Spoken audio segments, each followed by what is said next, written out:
Hi, everybody. Thank you so much for joining us today. I am Malik Pancholi. I'm the chair and co-founder of Act to Change, and I'm so excited to welcome you to our second annual Youth Rising Conference. It's October, which means that it is not only Filipino American History Month, it is also National Bullying Prevention Month.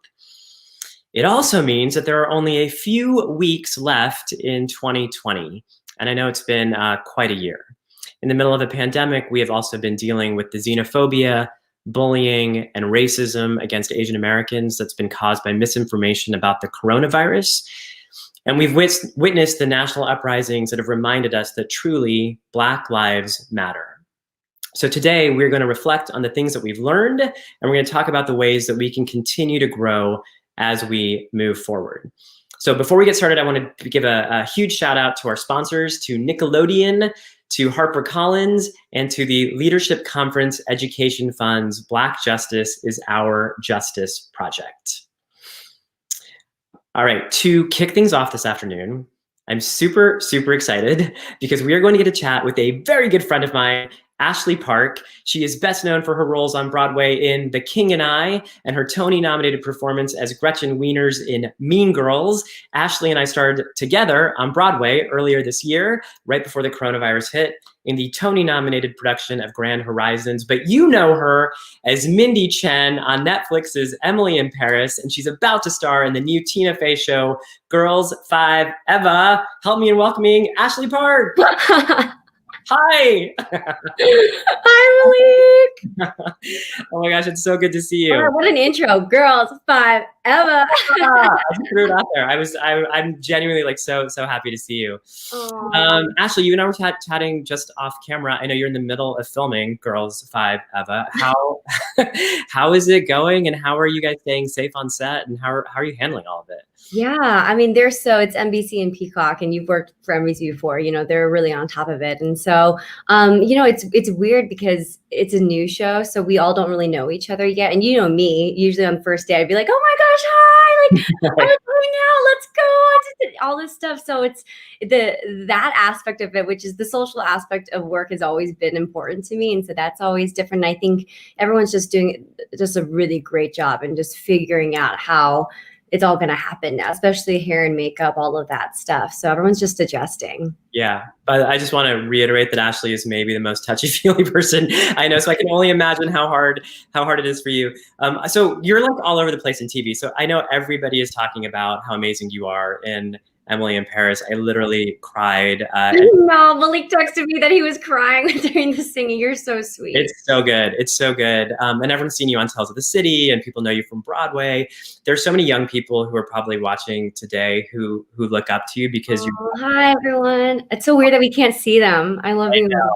But they're tuning in though. Okay. But you're offering representation that we so rarely get to see on Broadway or on television. And I'm just curious, what is that like for you to be a role model for so many young people, and what kind of responsibility comes with that? Yeah.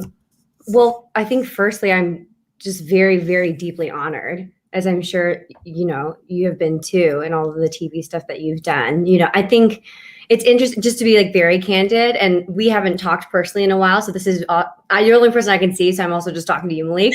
But like, it's interesting in our industry. And I feel like we just started to touch on this when we were in a show together. But over the past few months, especially, I've had to really kind of sit back and think about, because I'm so grateful that I'm working and I've kept working in that way. But I realized that I had always equated success, especially in the industry or just in general, with being white. And I lived a way in which if I could make everyone forget I was Asian, whether it be in an audition room, on stage, in a bar, like really anywhere, in school growing up, if I could make them forget I was Asian, then that was equated with success for me, and so I realized how complicit I've been in that sense. And so I think that for me, like I grew up watching shows like Friends, Sex and the City, all of these shows, and I really related to these characters. I learned about what being a woman was, what dating was, all of this stuff, what friendship was, adult friendship through these shows. And I saw parts of myself in the all white cast, right? And so it's very moving to me. It's also so weird that the show dropped globally and I've just been alone in my apartment, but like if I just know that if I had seen somebody like Mindy, it would have meant the world to me, someone who looked like me but who was going through the same things that all the other characters were going, what humans kind of go through. So it's something that I'm still digesting.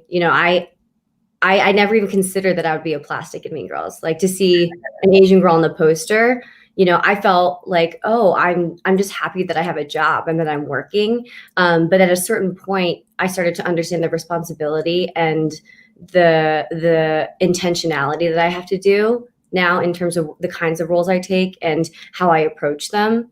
And it's made me a smarter, better actor and artist because it feels more academic in a sense. Yeah, I obviously relate to so much of what you were saying, and I think that for me, I think one of the things about watching stories with people that I related to but never seeing myself was it kind of like whitewashed my own experience, where I was like, well, if I relate to that, then I've got to be more white, and also if I'm an actor, then I'm going to have to be more white. And I think it was only as I sort of grew into my career and grew into my own voice that I was like, no, I can actually be who I am, which is so it's really kind of moving to hear that you've had a similar experience.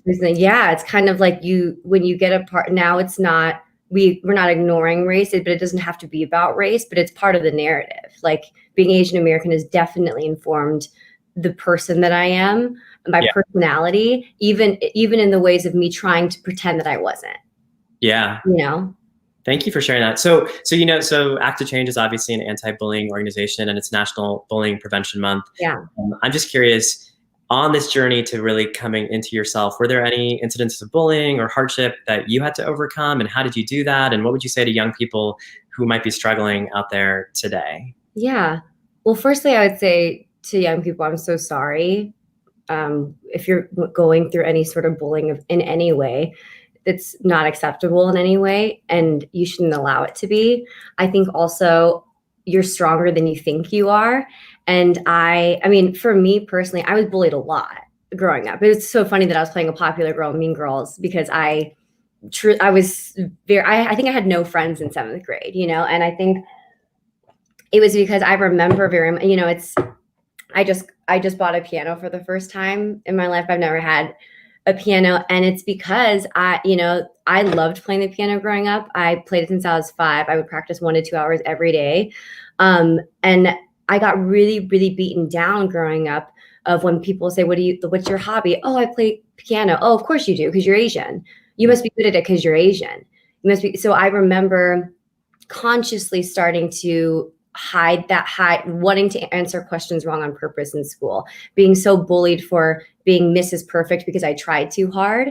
And and people equated that with being Asian too, not just, so all of these qualities of mine, I started to try to really, really mute. And the bullying only went away when I got cancer. That was like the one year everybody was nice to me in high school. But I think it's,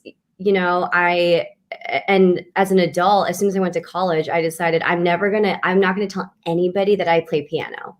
Like people who are my really good friends don't even know that that's a huge part of my life. And so I think in just getting this and being like, I'm going to start playing classical piano again, that kind of stuff. But yeah, I was, as everybody is, I think even people who don't think they're being bullied, you're bullying yourself half the time too. That's the thing for young people today too, is like, even if everyone else bullies you, don't bully yourself, because you're your own best friend. And I think a thing that I like to do that helps me as an actor and as a person too, is I'll take today, for example, what is it, October 24th. And if I'm like really stressed about something, or like really, I don't get very mad at people, but if I'm like, someone's really making me upset, I go back and to look at the 24th of the month before or the year before, October 24th of the year before. It's very simple, and just look at what you're doing on that day and try to remember if your problems were at that time feels very small now, you know? And I think that can really help when you're getting bullied as a young person, just being like, okay, what was really taking me down like a month ago? And very often it feels smaller, at least smaller than it was before. And that is what you can use to keep moving forward. Yeah, I appreciate you saying that, because I feel what I hear in that too is like a message of hope that things will get better, and we can like we will get through this time, and hopefully like conversations like this and organizations like this really help people through that time as well. Ash, I love you so much. I have to keep going because we have so many other things, but I wanted to ask you one last quick question. I know that you've been really active with getting out the vote.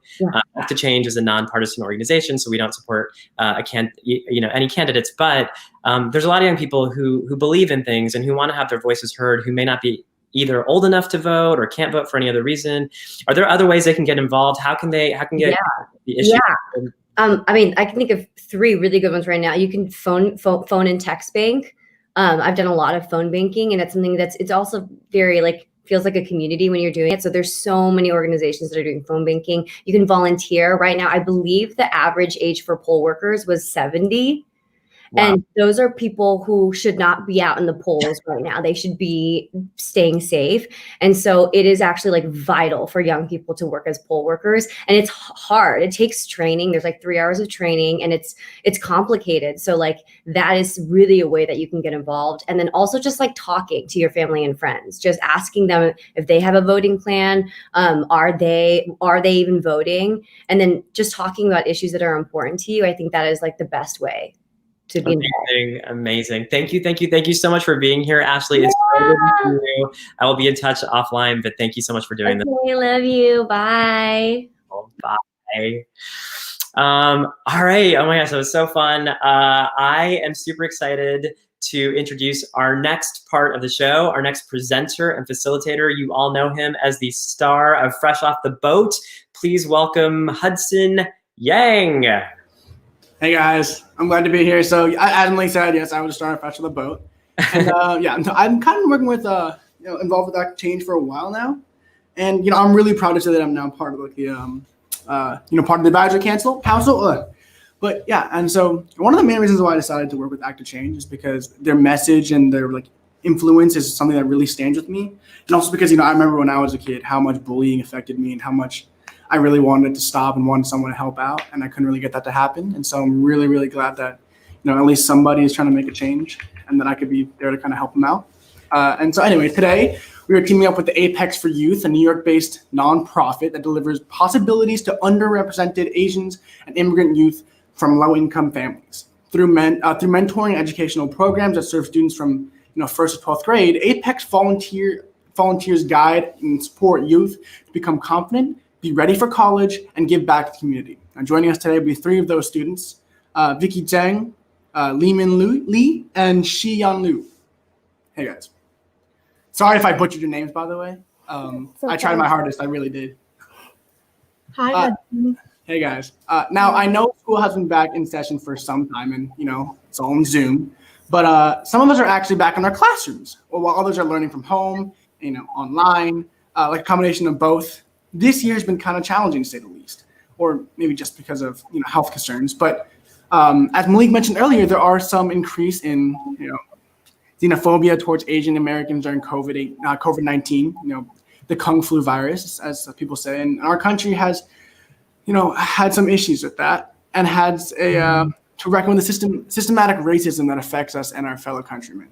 That fact, and much of the I can't speak today. I'm sorry.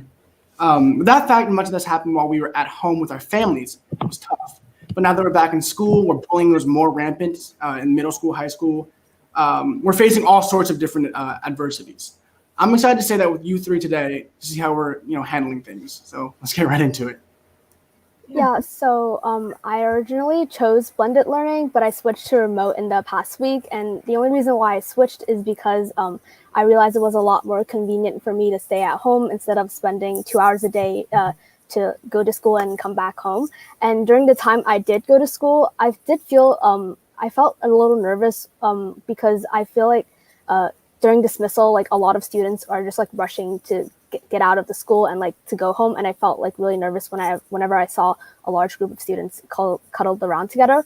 And I feel like my school has done like a pretty good job enforcing safety guidelines, and there are signs in the hallways as well as in the library to enforce social distancing. And there's also hand sanitizers and wipes if we ever need them. Yeah, so Shianne and I actually go to the same school, and I chose to be remote, so I haven't been to school yet. But I noticed that there were a lot of safety guidelines that the schools imposed. And one thing, though, I wish I could see is that the school is actually making testing mandatory, because in New York City public schools, testing is not mandatory, and all they got to do is just fill out a survey listing their symptoms or whether they have any, and that be their testing, which is like very ineffective. That's one thing I wish could change. And also I feel that compared to last spring, the school system has actually gotten a lot better, because back in spring everything was so unprecedented. No one had any idea what was going on. Even learning was asynchronous, which means that teachers just give assignments and make them do the next day. Whereas compared to now, we actually have synchronous lessons, get to talk to teachers, talk to your classmates, which is a lot better. And I actually really enjoy virtual learning. It's given me the opportunity to focus a lot on other things, because it's the pandemic, and quarantine has given me a lot of time to work on other stuff. So I think that's a good thing about virtual learning.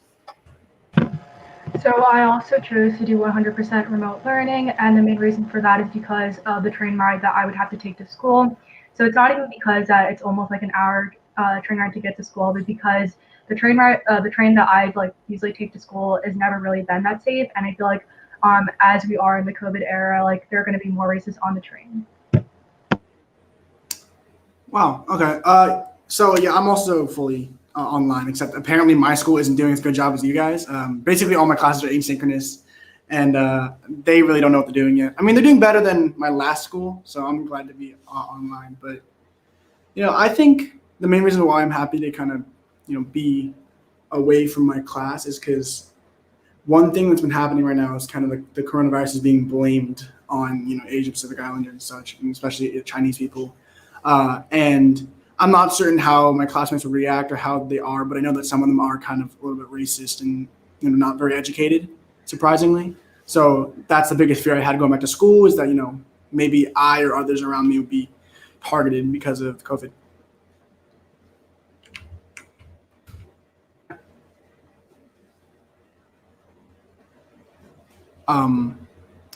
So I think I'm supposed to ask these questions. Leeman, how are you connecting with your classmates and teachers both in class and outside of school? Yeah, so actually I've been having pretty good communication with both my friends and my teachers in school, mainly because classes are synchronous, which means teachers also have office hours so you can go to and ask them questions. And in class, they would put us in breakout rooms so we can work on problems together with our classmates, which is really good, because we haven't really had any classmate interaction last spring, which is awesome. And on top of that, my friends and I actually created an executive board for our major, so we could connect all our students together, have these Zoom study halls, pen pals, and all this stuff to kind of pull everyone together and create a support system. Would you say it's easier now or before COVID? I definitely think it's a lot easier before COVID, because there's always this barrier of communication between you and another person as virtually, as opposed to being in person. So I definitely think it's a lot harder. Yeah, makes sense. All right.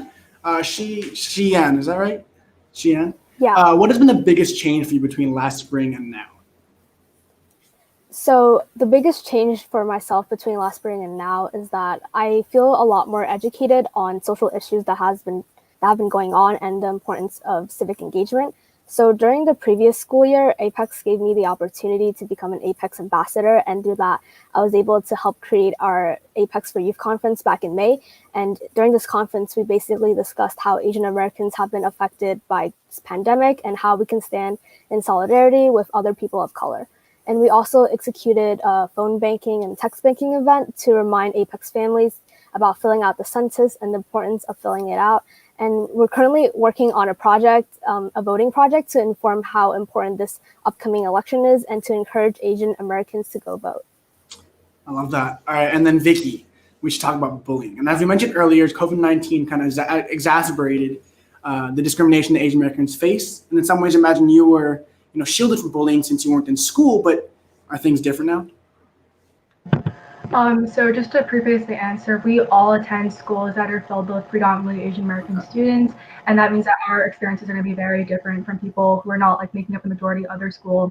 So personally, I have not faced any racism or bullying in school, but outside of school is another story. And as I work at my at a Chinese restaurant outside of school, there have been multiple racist phone calls, and Apex actually gave me an outlet to talk about that at an event actually that happened last Monday. Did you say racist phone calls? Yeah, there are people who would literally call and say oh, can I order a dog or something like that. Yeah. Oh, that's disgusting. All right, Lee Min, over the last 7 months of the pandemic, a lot has happened to our country, as we kind of all have seen. And our world has been, enabled for people to demonstrate solidarity with our communities, such as hashtag Black Lives Matter or Justice for Breonna Taylor, and many other hashtags. So as young people, what are some challenges and successes over the past year that you, for you, in terms of getting your voice heard and creating positive social change? Yeah, thank you, Hudson. That actually takes us right back to what Shia mentioned earlier about our Apex Youth Conference. So back in, I think, May or so, we actually had this Apex talking about Black Lives Matter and how it kind of intersects with our Asian community in order for us to understand the struggles we all go through to stand in solidarity with each other. And I think that's super important. And after the George Floyd incident, I noticed that a lot of students were actually more actively engaged with social justice and creating accounts to advocate for these different social issues going on. And I think that's amazing because there's a lot more media coverage now as opposed to before. And it's really important for us to be educating our friends and family by providing these different resources. And a challenge for me personally is to actually get our parents to understand the social climate, because they tend to be slightly a little bit more conservative and not very understanding of things having to do with race. And that is definitely a struggle for me in order to get my voice to that, my voice to be heard by them. By your parents? Yeah, by parents. And I think Shian and Vicky can also agree with that. And they both nodded and said yes. Okay. And back to Vicky. So millennials went to school during a time when school shootings were far less common. But where we did not have our school year shut down due to the pandemic, is there any overall message you're saying to hear the older people watching to hear? And what would that be? So I've honestly been really lucky, and the older people in my life have been Apex staff and my mentor from Apex, and they've all been extremely supportive of me. But I think also when I hear older people, I also think about my parents and how my parents are immigrants, and I feel something that is similar. But I'm not gonna this is not speaking for all immigrant families, but just for some immigrant families, is how our parents their first priority when coming to America was to survive, and their biggest dream for us is to have a better future to them. So I guess my message is thank you. Yeah, I kind of feel like the American dream for most people is no longer about becoming rich and having a better life for yourself, but more having a better life for your family and the next generation. And I really think that's awesome. So now, Shion, although Fresh on the Boat has wrapped up its final season last spring, the show was pivotal in terms of AAPI representation in the media. As AAPI youth, what other kinds of media representation do you hope to see? And what have been other shows, movies, books, etc., that have been integral to you learning more about your identities? So in the last few years, I discovered the Crazy Rich Asians book series before the movie came out, and I actually read all 3 of the books, and I just really loved how they focused on the importance of family. And for the movie, I just found it really amazing how this was an all Asian there was all Asian cast in 25 years since Joy Luck Club, and I can't really think of any other movies or books right now, but I just feel that's how underrepresented we are in the media, and I hope that we can see a lot more AAPI representation in the future. And to add on to that, I actually grew up watching YouTubers Ryan Higa and the Wong Fu Productions, and I just really love how AAPI are represented in that scene. I love those guys. And also, what I was really impressed by, especially besides the fact that it was all Asian cast, is how well Crazy Rich Asians did in theaters. I mean, it smashed the box office, and I thought that was super, super cool. Okay, for all you guys, the three of you are in high school and are about to embark on the next adventure soon, college. And we have a lot of people watching today. So what is one thing you'd like to say to your, 10-year-old self? So I'm actually using a quote from one of my favorite animes called Free. So the quote is, when you're 10, they call you prodigy. When you're 15, they call you genius. Once you hit 20, you're just an ordinary person. Wow. That's from anime? Yeah, it's from. That's crazy. Yeah, and what I would tell my 10-year-old self is that when one door closes, another will open.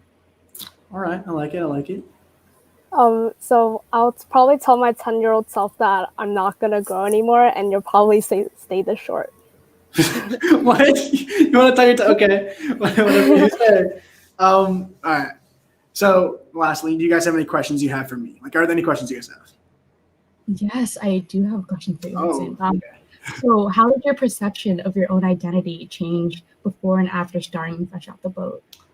I think before Fresh Off the Boat, I didn't really care about my identity. I was a kid. I just want to have fun. I kind of do whatever I wanted. But as I realized, and as I kind of aged, and I don't know if it was just because of the show or just because, I kind of grew up a little bit, I started to understand how important it was for me to actually understand myself, my identity, my culture, my history. And so I think it was influenced a little bit by my father and the show.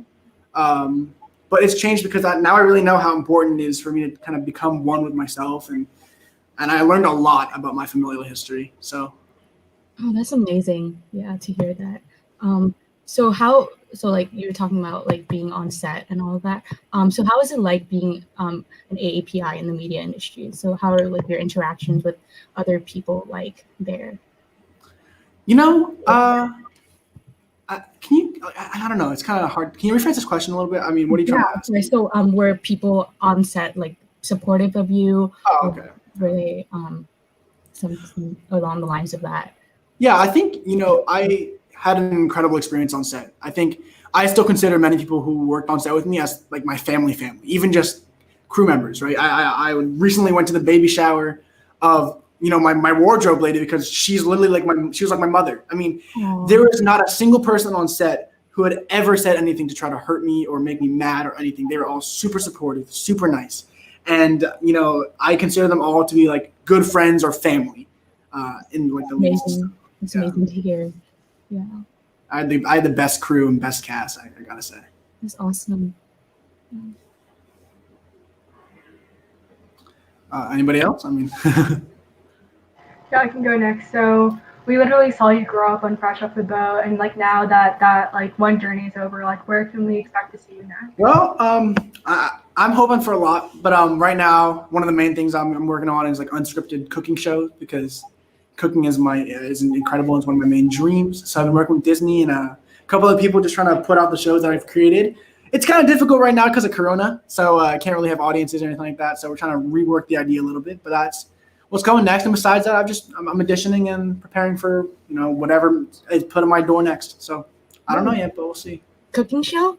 That's yeah. Amazing. Oh yeah, my friends and I actually recently created a startup called Culture Kids Cuisine, and now we're having weekly workshops to teach kids from all around the world to learn how to cook. So I think. Oh, I love that. Cooking is amazing. Cooking it really is. Together. It's what I like to say about cooking is it's the one kind of language that doesn't have a barrier. You can speak any emotion through cooking, even if you're from different parts of the world. And I love that. It's just like music. Like there's no. Yeah, exactly. Oh, music too. You're right. I forgot about that. But actually, music does kind of have a barrier. I mean, I sometimes don't understand K-pop because I don't understand Korean, and I think you don't really have that barrier with food. I don't know. Anyways, K-pop is nice. It is. I think Xian can agree to that. Yeah. Xian, you have any questions?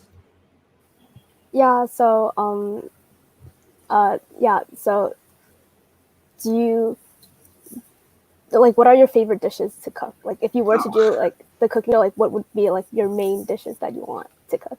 Well, there's two things right now. I just this is never before until like today. I just got a smoker, and so it's just super fun to use, and I'm trying to like, do a lot more of that. But normally my favorite dish is like Asian fusion. I like to take ideas from French cuisine and just American cuisine and put it into like the dishes that my grandmother taught me. So I mean, my cooking show isn't really based around that, but if I were to make one that's what I'd be cooking. If I opened a restaurant, that's what I'd be serving. So Let us know when you open your restaurant. Yeah, we'll come visit. oh, for sure. It probably a personal restaurant that I open myself probably won't happen for like 20 years, but when it does, I'll let you guys know. I'll bring the kids. Yeah, on that note, thank you guys for joining me for this important chat, and I hope you guys keep up the good fight. It was really nice speaking to you. Nice speaking to you guys too. Sorry that I couldn't speak English. I don't know what was happening, but It's okay. No worries. Thank you. Thank you. Awesome. Thank you so much to Hudson. And also happy birthday, by the way, from all of us at Act to Change. Hi, everyone. My name's Richard. I'm an inaugural board member at Act to Change, and I'm based out of here in Los Angeles.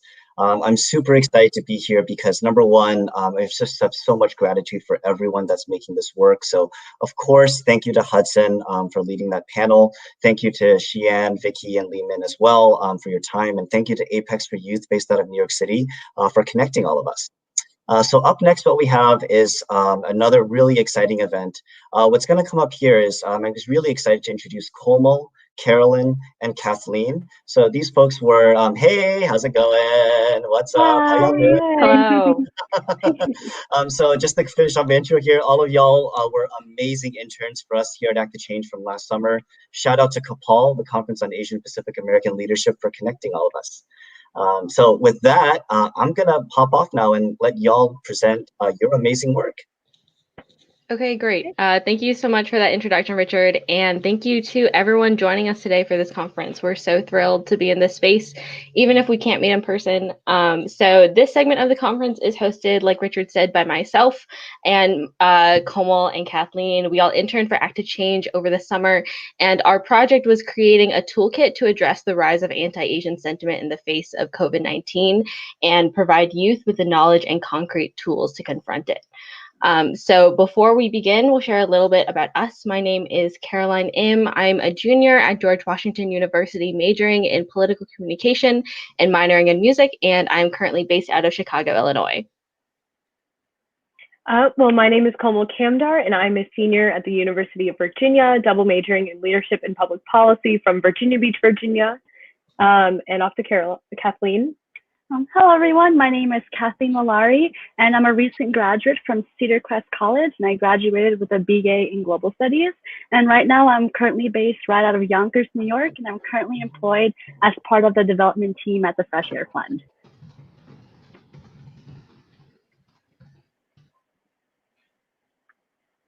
Okay, great. So the organization Stop AAPI Hate took surveys about the rise of racism and xenophobia during the pandemic, and they found that 1,843 hate crimes or incidents occurred in only the first 8 weeks of reporting. And also within this data, they found that AAPI women were harassed 2.4 times more than men, and that elderly made up 7.8% of the respondents. So we're really seeing this undeniable rise in anti-Asian sentiment that hails back to historical anti-immigrant and yellow peril narratives.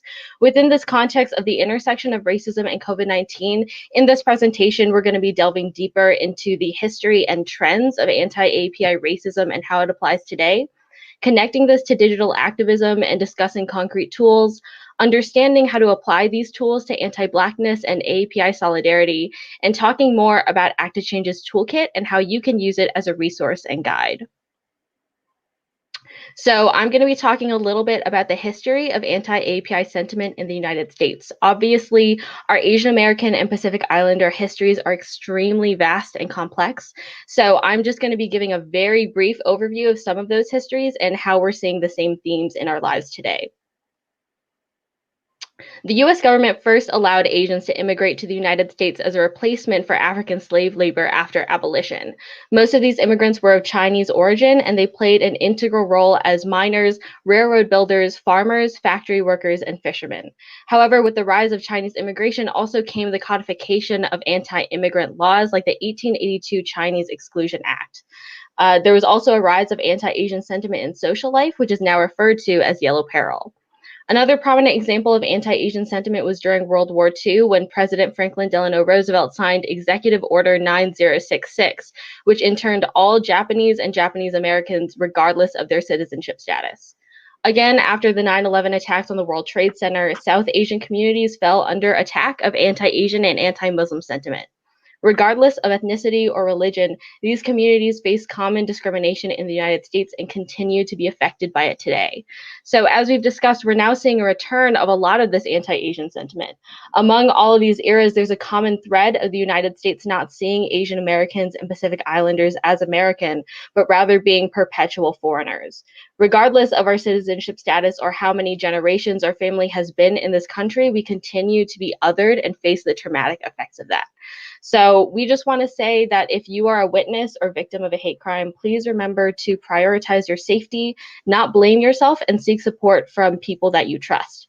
We know that this is a really scary and difficult time for a lot of people. So if you would like more resources, you can find more information and concrete tools on Act to Change's toolkit, which we will discuss later in this presentation.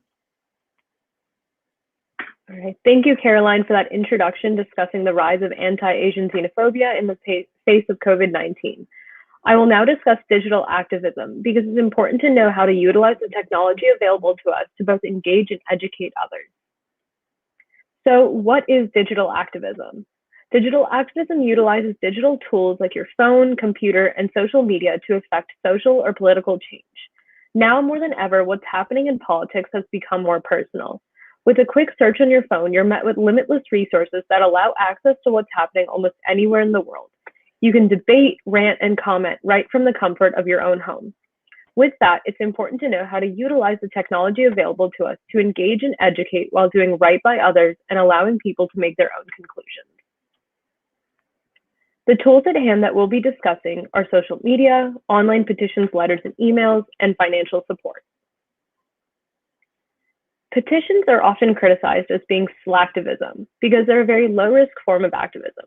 However, petitions are incredibly important in ways you may not expect.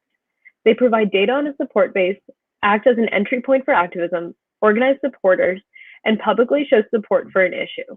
While it's important to sign petitions related to national issues or campaigns, petitions are also an effective and easy way to engage with your local communities. Some questions you should ask yourself include, what are you passionate about? What causes do you support? Do you find any part of your community or experiences lacking? Before you start a petition, do your research on what has already been done and the platform you plan to use. Additionally, writing letters, emails, and making phone calls to your representatives are effective tools. Some activists have already made email templates to streamline this process. Try rewording them to bypass template filters and ensure that your voice is heard. Here are some popular petition websites, from iPetitions.com to petitions.whitehouse.gov. Now, let us consider social media. Facebook, Twitter, Instagram, YouTube, and even TikTok have proven beneficial in spreading the message of a movement, gathering support, and sharing information. Try to find Facebook groups that revolve around issues you're passionate about. Facebook is also useful for finding events and protests in your area. Remember that while you should use Facebook to find information on where protests are being held, do not indicate that you're interested in the event for your own safety. Follow trending hashtags on Twitter and stay up to date on activism in your area. Twitter is also a great resource for finding events and protests in your area, with minute-to-minute and even second-to-second updates. Instagram, YouTube, and TikTok have recently emerged as platforms for activists and informational posts. Find accounts that cover issues you're passionate about and follow activists. Look out for events like town halls and webinars. You could even try creating your own informational threads by using websites like Canva or Adobe Spark, which have free templates for you to make aesthetically pleasing and informational posts. Hashtags help put a number on active posts and allow for easier and faster dissemination of information. Lastly, financial support. Financial support is crucial to digital activism. If you have the means, consider financially supporting organizations that are advocating for issues you're passionate about and are doing the work that you admire. If you can, consider pledging monthly donations. Even $3 to $5 per month can make a big difference to organizations if enough people do it. Remember that to affect change, we must build a sustainable movement. It often feels like specific events are the catalyst for an outcry of public support, But it's important to keep in mind that these events aren't catalysts. They're a culmination of a larger movement and behind the scenes work that countless people have dedicated their lives to. If you have the financial means, support the movement to ensure sustainability. However, if you don't have the financial means, there are other ways to contribute to the movement. One way is to try finding videos on YouTube whose content creators have pledged to donate the AdSense or the money made off the video to activist organizations. Performative activism is when one's actions regarding any social or political movement is done for the sake of showing that one has done it, as opposed to actually supporting the cause. It is when you use activism to put on a performance for others, rather than genuinely engaging in the movement to effect change. In layman's terms, performative activism is when someone does something for the likes or because they don't want to miss out on what they see as a trend, rather than fully understanding the gravity of the situation and why action is needed. There are many terms for this, from optical allyship to virtue signaling, but they all refer to the same concept of lacking critical engagement and performing instead of for the cause. While no one can entirely prevent performative activism, the most important thing is to make sure that you aren't being performative yourself. With every post, ask yourself, why did I post this? What purpose does it have? What am I actually doing to support the cause? Before turning your attention to others, turn to yourself and critically engage with your own behavior. It is true that liking or reposting a post is significantly easier than signing or setting up a petition, organizing with your community, or joining a demonstration in the street. Some look down on digital activism because of the low-risk aspect, with critical names such as clicktivism or slacktivism. This is why it's imperative when engaging in digital activism that you focus on two main things: educating your audience and encouraging action. Social media has made the transfer of information faster and easier than ever before. Make sure when sharing your content that you do so intentionally and in a way that helps your audience. Recycling the same posts among your friends helps no one. Also remember that posting should never be your end goal. It should always be in pursuit of greater action outside of the digital realm. Digital activism is still strange and new to all of us. Don't be afraid of making mistakes, but critical self-reflection is imperative to responsibly engaging in digital activism. For more information on digital and physical activism, check out the corresponding sections in the toolkit on Act to Change's website. All right, thanks, Kamal, for talking about some ways on how we can affect change and further build a sustainable movement. And this actually segues really well with our next topic on approaching the subject about anti-Blackness and AAPI solidarity with our families and communities. And I'm sure with recent events, many of us have had to sit at the dinner table with our parents and older family members and found that there may have been some pushback when it came to Black Lives Matter and our role as allies. So in this segment, we'll talk about how we can prepare to meaningfully engage in conversation with our families, discuss any misconceptions, and finally, what commitments you and your family can make to be better AAPI allies. So some general advice to keep in mind as we try to unpack this in 10 minutes or less. So first things first, be humble and educate yourself first while figuring out ways to empathize. We need to acknowledge that there will be experiences that our families have had that we may not even know about, that may either fuel their desire to be an ally or even be a cause for them to want to take a step back from the social movements happening today. So what's important is to try to walk in their shoes and understand their why. So let's try not to assume that they don't understand because they haven't lived in this country for long or that they're too old. And another thing to keep in mind is to follow up. This is definitely not a one-time conversation, and you have to know your limits. For our children of immigrants in the audience and those who encounter difficult conversations about racism and anti-Blackness in their families, as a friendly reminder, dismantling deeply rooted preconceptions is a really daunting task, and it shouldn't be left for you to untangle this all by yourself, especially in a one-time conversation. So moving on to preparing our family members for meaningful conversation.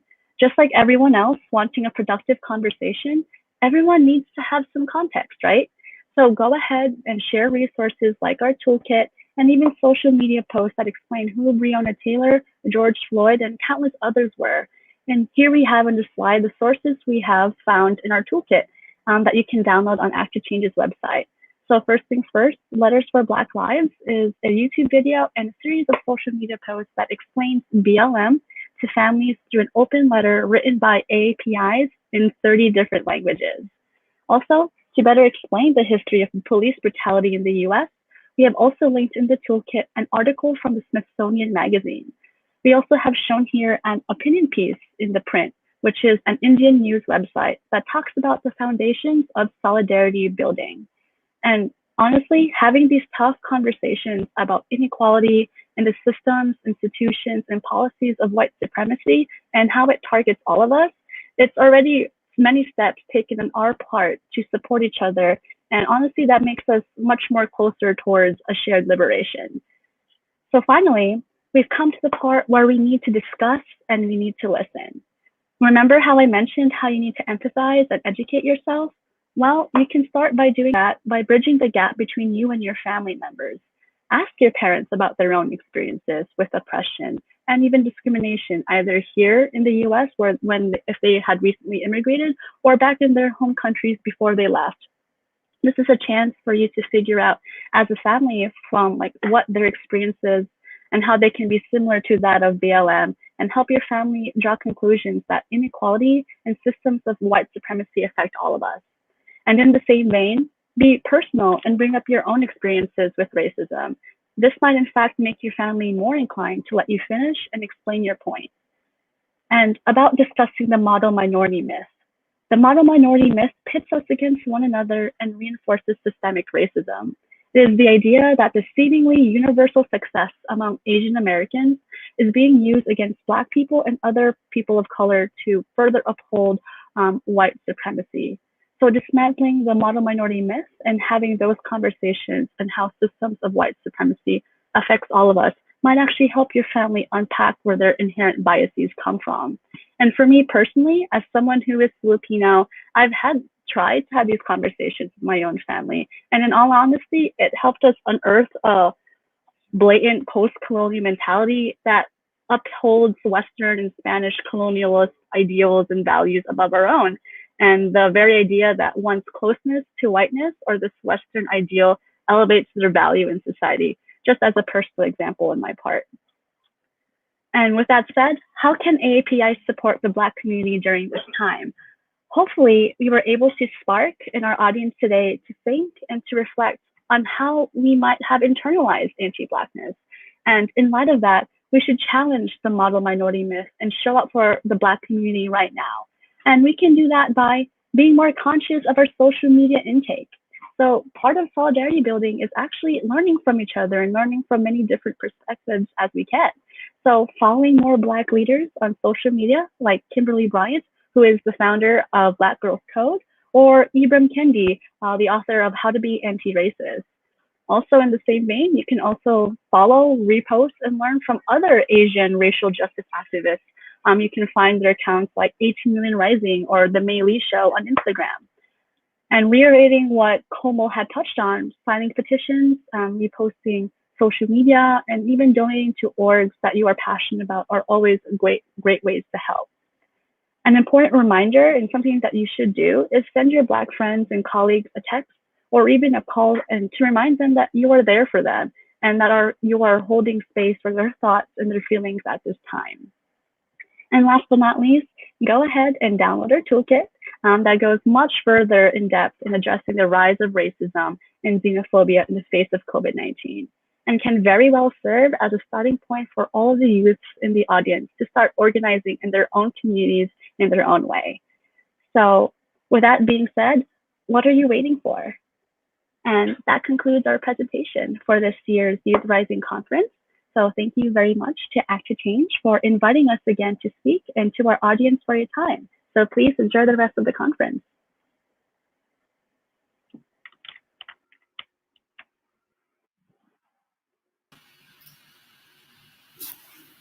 Hi, everyone. My name is Rue Bott, and I'm a board member with Act to Change. Thank you for joining us today, and thank you to Kathleen, Como, and Carolyn for that really great presentation. Up next, we have our advisory board member and host of Act to Change's Homeroom with Tan series, Tan France. Hello, hi, how are you? Hello, everyone. Hi, Ruby. Tan. Thanks for giving me a reason to wear a jacket today. Very nice. Go ahead, on with the show. Thank you so much. Hello, everyone. I hope you're all well. I actually don't know how much time I've got here.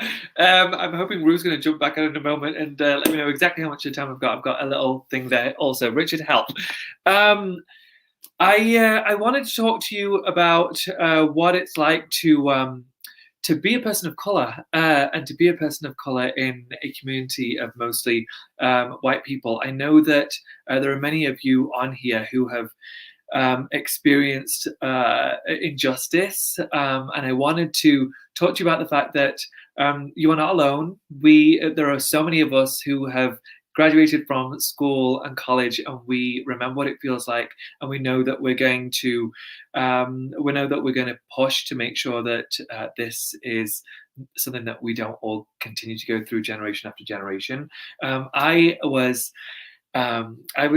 raised in the UK. My parents are Pakistani. Actually, one of my parents, my mum, her family comes from a place called Kashmir, which is, or Kashmir, if you are one of us, which is just in between India and Pakistan. And being raised in the UK was incredibly interesting for me. It gave me a wonderful grounding, a place that I love very, very much.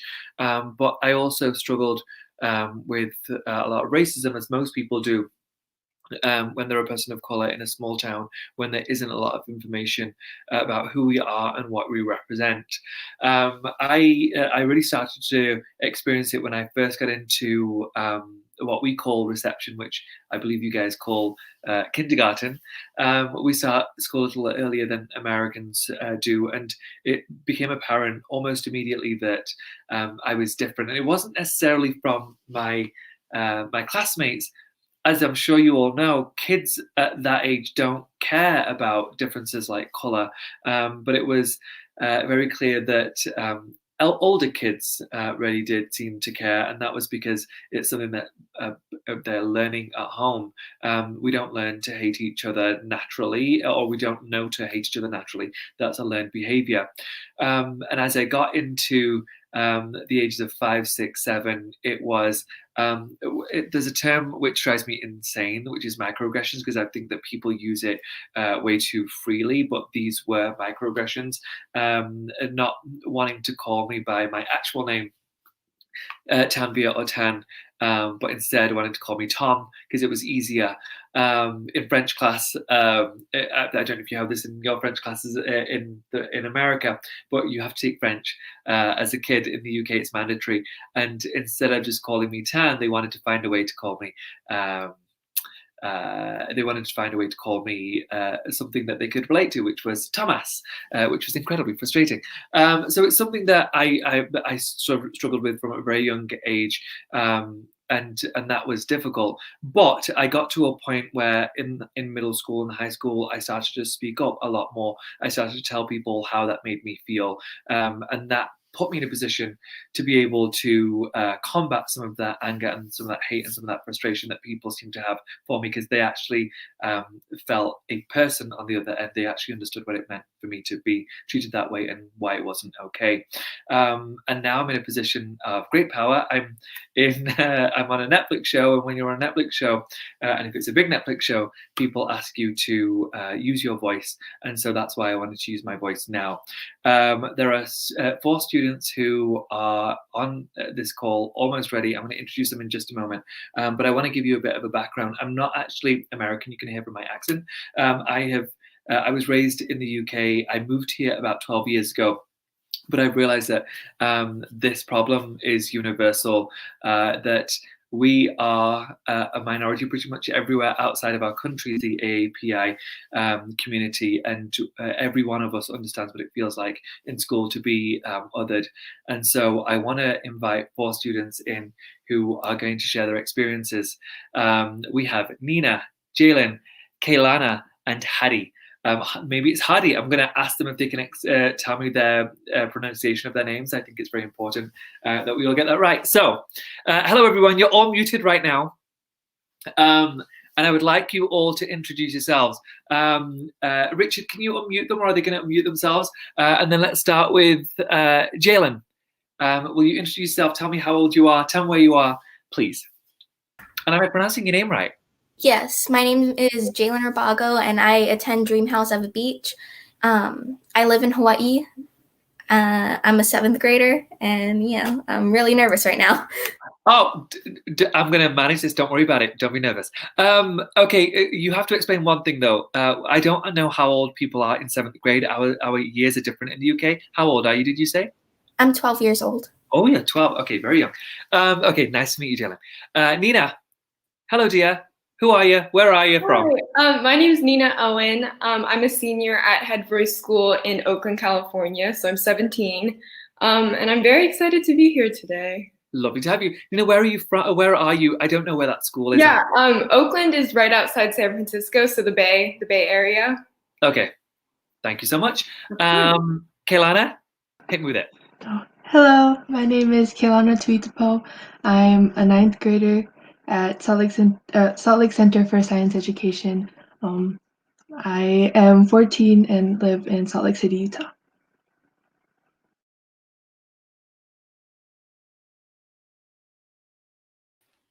Hi, can you hear me? Sorry. Kaylana, I'm so sorry. I don't know what happened. We cut out. Will you introduce yourself again, please? Hello, my name is Kaylana Tuitapo. I'm in 9th grade. I attend Salt Lake Center for Science Education. I'm 14 and I'm based in Salt Lake City, Utah. Yay! I'm based in Salt Lake City, Utah too. Hi, Kaylana. And then we have, is it Hadi or Hadi? It's Hattie. Hadi, hello, Hadi. Well, hi, my name is Hattie Watson, she, her, and I am 10 years old and in the 6th grade at Kansas City Girls Preparatory Academy in Missouri.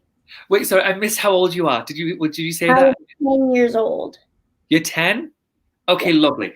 Thank you so much for joining us, Hadi. Okay, so you're all here because your schools have been nominated to be part of the Homeroom series in order to foster a more inclusive environment for schools. So I want to start by asking, can you tell me about what your school is like when it comes to handling bullying situations? Jalen, can we start with you, please?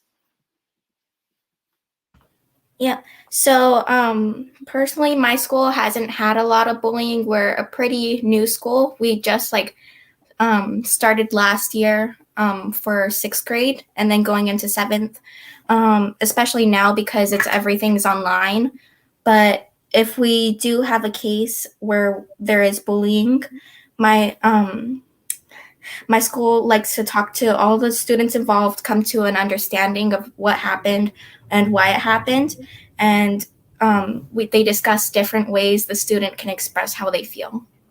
And do you find that that's working well? Does it seem to be stopping some of the bullying that's happening? Yes. Okay, good. I've got a couple more questions. Then I promise I'm going to move on to one of the others. Do you, if you've ever experienced bullying yourself, do you feel like it's a safe space to be able to say in this forum that you'd mentioned how you feel, how it makes you feel? Yeah. So my school, we don't call our teachers Mr. Mrs. We call them coaches. Okay. Because they're there for support and to help us through our learning. And I feel like we're able to go and talk to them about anything that any problems we're having. I've gone to my teachers a few times with things that I've been having trouble dealing with, and they've really helped me. Okay, good. Okay, good. I'm happy to hear that. Thank you, Jalen. You did great. Don't worry, you did wonderfully. Nina, I'm going to ask you the same question. Tell me how things are managed at your school when it comes to bullying. Do you think it's handled well? Yeah, so when it comes to handling bullying, I think Headvoice has done a fairly good job in terms of allowing students to raise awareness on the discrimination they've experienced at school. But I'd say one of the greatest fallbacks is that some of these difficult tasks typically fall onto the students rather than some of the adults who have higher positions of power. And so any change that is going to be made is typically student initiated, which honestly isn't a bad thing. It kind of speaks to the power of the younger voices. Yeah. But currently, some of the initiatives that are going on include a new offensive language policy, the enforcement of classroom covenants, which are really helpful. We have a new anti-bias and anti-racism curriculum. Those changes are still being implemented, but it's quite a difference. We have a bias incident reporting protocol that I was very lucky to be a part of creating. Also faculty training on restorative justice, which has actually made a large impact on the student experience, especially the student of color experience at my school. And then also just more frequent conversations and discussions that are meant to increase student awareness. And while we have yet to see like the lasting impact of these practices, I'm hopeful that they will have a lasting impact at Head Royce. And I think they will if we continue to enforce them. How long has this been happening, with these policy changes that come into place? Is it recent? Yes, very recent. Last semester, actually, so second semester of my junior year, we had obviously coronavirus and quarantine, and it just raised a lot of social justice awareness. And with the Black Lives Matter movement, it all kind of just sparked this really large student-led momentum for these changes. So there were a lot of demands that were made by students, and I would say it was a very powerful semester to be a part of. Good. And it's ongoing, so that's what's great about it. Good. Well, let's hope it continues on, as you said, but hopefully there's a world where we don't need all of this in the future. Right, People are kind to all of us, and we get to be equal. Thank you, Nina. Kaylana, how about you? How about at your school? When it comes to handling bullying situations, my school has resources for families. So families can go together to workshops to discuss about bullying and racism and get the help that they need through there. We also, our counselors every year come and lead a workshop in one of our classes talking about bullying and how we can stop it and how we can identify it and call it out. So. And when bullying is experienced at school, do you find that it's relatively not easy, but comfortable enough for you to tell someone at school? Is there somebody for you to speak to if something were to happen? And I'm not just speaking about you personally. If somebody does experience bullying at school, you would mention that there's a program for families, but if you're not comfortable telling a parent, is there somebody at school that one can go to? Yes, there's, since our school is very small, we have close relationships with our teachers, so we can go to our teachers if we need anything. Good. Or we can also talk to our counselors. Good. Okay, thank you, Kalana. And then Hattie, how about you? So at my school, we try to treat each other with sisterhood, which means that we help and support each other with understanding and kindness. We have lots of opportunities to have brave and open conversations.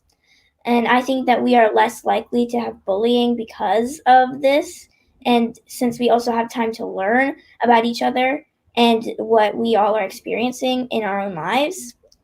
We are still a new school. We're just 2 years old. And we're definitely working on creating a culture where all students can be themselves and be valued. Thank you, Hattie. Hattie, I'm going to ask you another question. What do you think, or how do you think, things can be better at your school when it comes to bullying? What could be done to really stop it in future? So we know that the education system was built by and for white people, so we can't be too surprised when there's bullying around race. And I know race is a social construct, but we live in a very racialized society, so we all have internalized messaging about it. If schools want to reduce bullying, then they should decolonize their curriculums and decenter whiteness so that all students have the opportunity to be valued. At my school, this means that we are learning about history from the perspective of the people who are oppressed and not those who colonized. Hattie, who are you? You are one special young lady. My goodness me. If somebody asked me that question at your age, I would not have had that beautiful of an answer. Thank you so much. Okay, Lana, same question to you. What do you think could be done in a better way for us to really get to the point where we're tackling bullying head on? It's no longer an issue. Well, I don't know if I can say it as beautifully as Hattie did, but just the same thing, changing the curriculum to make it more inclusive to all and to teach kids to learn about other like everybody's differences and to be open about them. Do you find that in the school that you're in now, do they talk about differences of their students within the school? Is there an opportunity to learn?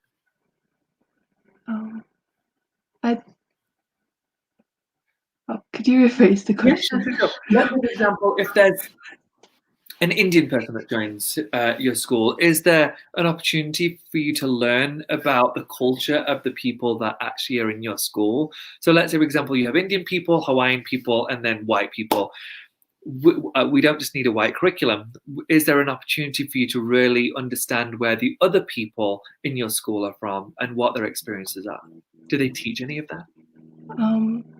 Not really. Only when we introduce ourselves. Okay. When we do projects about ourselves, but other than that, that needs to change. We need to have cultural learning in our education. Good. Yeah, I think that's something that could be done in a better way to make sure that everyone feels seen in their school and understood. Nina, how about you? Yeah, I think just continuing to speak up and raise as much awareness as we can will enable change to be for the better, because educating a greater pool of people will generate that momentum. And the more support it is, the greater change we will be able to make, not only within our academic community, but within our personal communities as well. And I also think it's important that we really try not to internalize incidents of bullying or racism and instead try our hardest to let the offender know that their words are harmful. And yes, I know that's much easier said than done. That is a very challenging thing to do, and it takes time to be able to be confident to do that. But a preliminary step would be to talk to a trusted teacher or a peer that could help you talk through your thoughts. And then maybe eventually you can speak to the offender and educate them that the impact of their words is harmful. I agree with you completely. I think that giving them a real understanding of what they're doing to that person when they're saying those things is a way of helping to combat that. I think that a lot of the time people will say something thinking, I can lump them all into the same group. You don't have feelings. But when you really do articulate how it makes you feel, maybe that's the thing that changes their mind about whether they should say that word so flippantly again. Exactly. Thank you, Nina. And Jalen, how about your school? Do you think that anything could be better as far as educating people on the diversity of the people at your school and hoping to combat bullying? Yes, I feel like we could have more, our school is kind of still working things out. It's a really small school and we're still trying to figure out this whole entire even what's happening right now. It's hard. It's just really thinking about inclusion and what could possibly happen. And I feel teaching staff about these things that are going on, bullying and how to deal with it too, and inclusion, it's really important. So when a situation does come up, the staff is prepared and we know what to do in that situation. We personally, we don't have a lot of extra, I don't know how to explain it, but we don't really have anything dedicated to anti-bullying really. But I feel it's important to learn about it and what happens when it does happen to someone. Yeah. How it affects them. So then I'm going to throw this this question to you. Have you ever experienced bullying or seen bullying happen around your school? Can you give me examples of that, or any bullying online that you've seen? Yeah, so there was about 2 like incidences where there was bullying. There was one where so there was one that happened in the bathrooms. So we have to go in partners to go to the bathrooms because our school was still figuring things out. So our school was in the middle of a shopping center.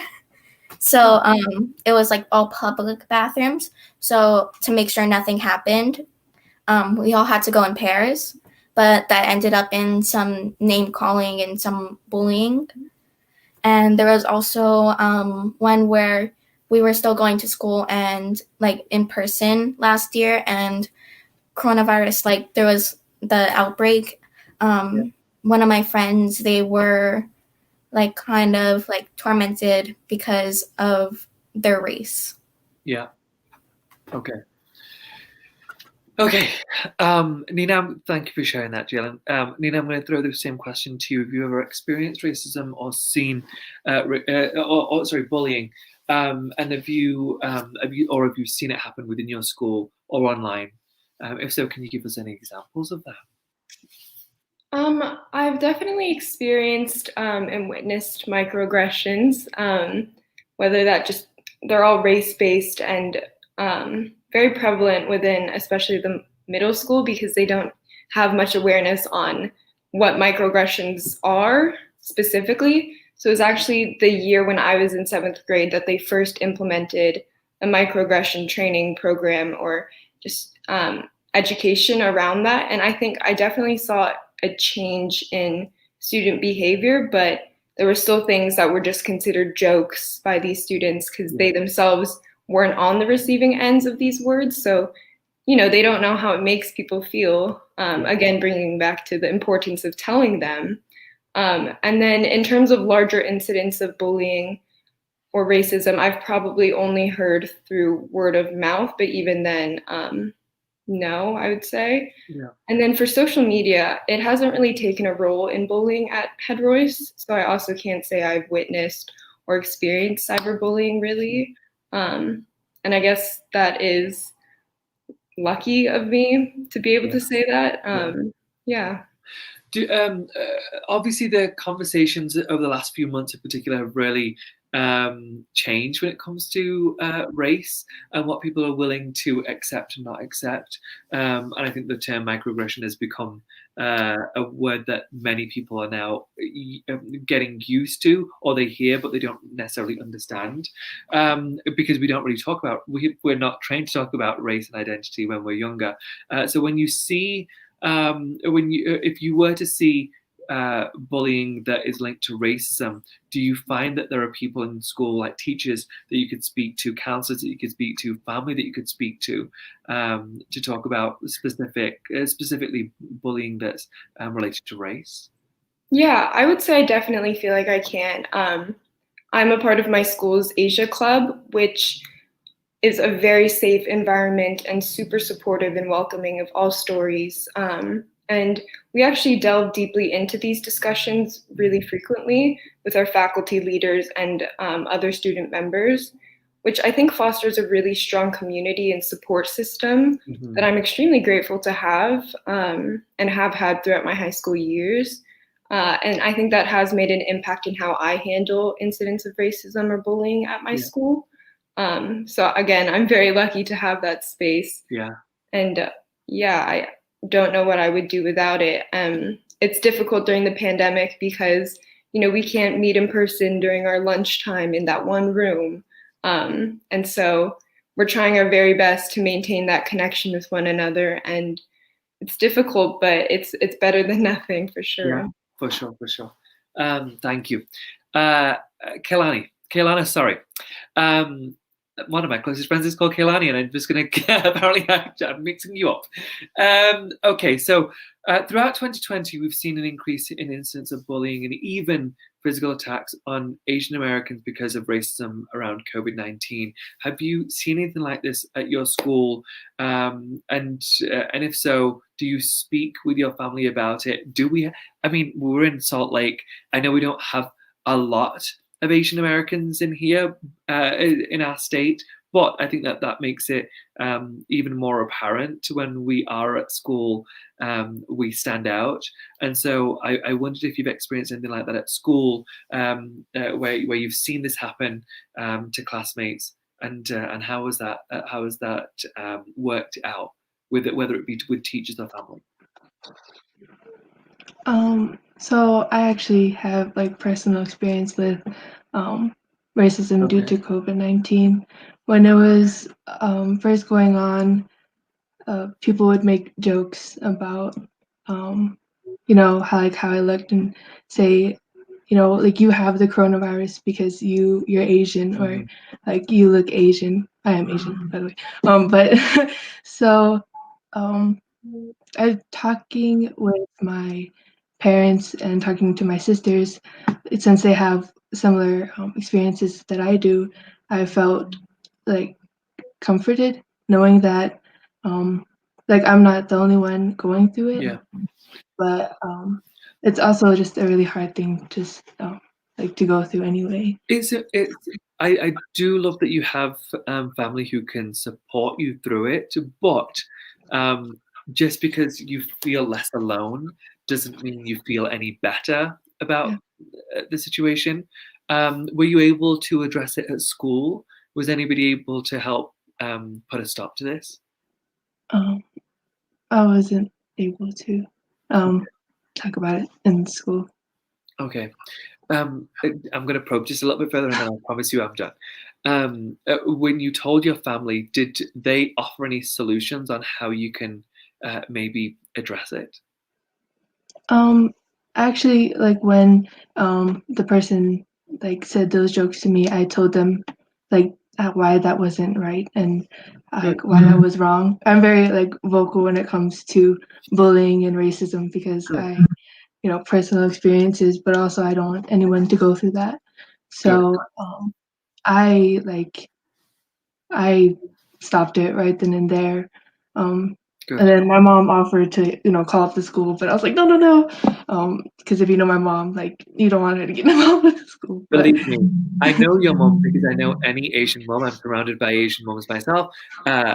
You don't want to mess with them. Yeah.